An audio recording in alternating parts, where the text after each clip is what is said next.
sobre o próprio corpo e continuava beijando ele. Ok, isso foi um tanto quanto aleatório. Se eu fosse vocês, pulava essa parte caso assista em público. Numa sala de aula, 3 alunos estavam fazendo uma limpeza.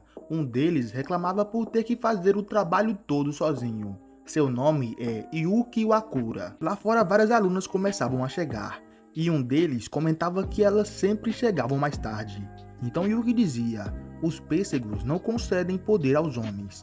Nossa vida é como um jogo no modo difícil. Após o colégio, Yuki ia para o trabalho. No caminho, ele resmungava sobre ir para um trabalho comum e ter uma vida comum.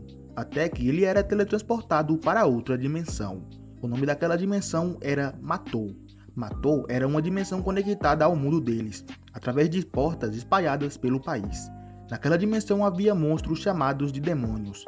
No caso de um teletransporte acidental, era para o indivíduo ficar parado esperando a tropa antidemônio. E o que pretendia ficar ali parado, até que aparecia um demônio e o atacava. Ele tentava fugir, porém estava sem saída. Quando Yuki seria morto, aparecia uma mulher de cabelos brancos montada no que parecia ser um demônio. Então ela começa a lutar com aqueles demônios. O demônio que ela estava montada acaba sendo morto. Ela ia até Yuki e dizia para ele não se preocupar, pois ela estava ali para salvá-lo. E também se apresentava. Seu nome era Uzen Kyoka, comandante do 7º Esquadrão Antidemônios. Ela colocava uma corrente em outro demônio e subia em cima dele com Yuki. Eles fugiam dali. Atrás dele apareciam mais membros do 7º Esquadrão. Eram 3 garotas. Seus nomes eram Nei Okawamura, Shushu Suruga e Himari Azuma. O nome dessas miseráveis parecem até trava-língua.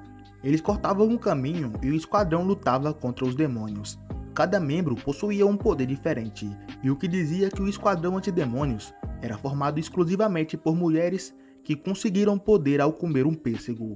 E aquele era um esquadrão e tanto. Após o combate, as garotas estavam protegendo um garotinho. A comandante e o Yuki continuavam fugindo, até que eles escutam um grito de uma garotinha e vão até lá ajudá-la. O demônio em que eles estavam montados era muito lento e era morto rapidamente. Agora eles estavam cercados pelos demônios. Porém, a comandante consegue eliminar eles rapidamente e cria uma barreira de proteção. A comandante dizia que seria mais fácil se ela estivesse sozinha. Ela lembra de seu passado, onde todos diziam que mesmo sendo esforçada, ela não iria muito longe por causa de seu poder.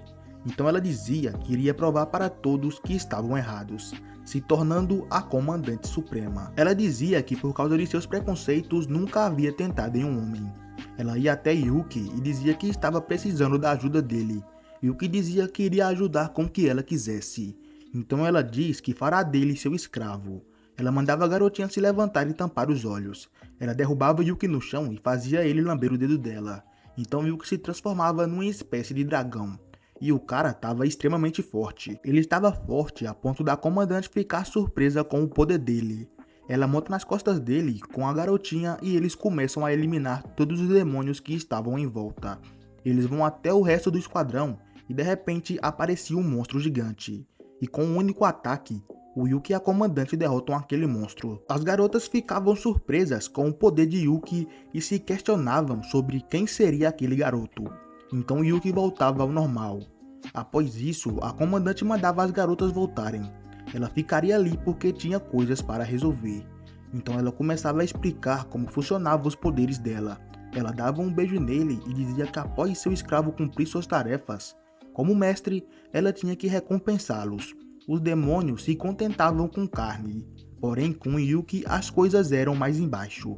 Yuki dizia que não era preciso ela fazer mais, porém ela dizia que aquele era o poder dela, ela não tinha controle sobre o próprio corpo, e continuava beijando ele. Ok, isso foi um tanto quanto aleatório. Se eu fosse vocês, pulava essa parte caso assista em público. Dentro da base, as garotas confirmavam o resgate dos 2 garotos desaparecidos.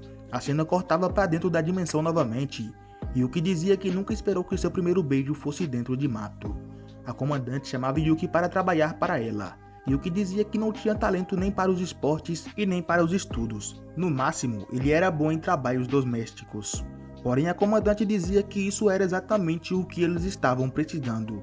Yuki então dizia que finalmente poderia se tornar um herói, e a comandante confirmava.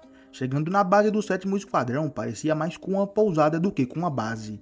A comandante dizia que tinha uma barreira protegendo o lugar e eles entravam. A comandante apresentava Yuki pro resto do bando. Diferente do que ele pensava, lá ele seria um mero zelador. Ele pensava que ele seria um membro do esquadrão. A comandante então dizia que um homem como membro do esquadrão era ridículo. Ela colocava ele para fazer os trabalhos domésticos e no final dava as boas-vindas a ele. Bom, rapaziada, se vocês curtiram Matou Sei Rei, não se esqueçam de deixar o seu like e se inscrever no canal porque isso vai me ajudar bastante. E também, se puder, deixe o seu comentário que eu vou estar respondendo todo mundo. Bom, rapaziada, eu vou ficando por aqui. Fiquem com Deus e até a próxima. Valeu e fui!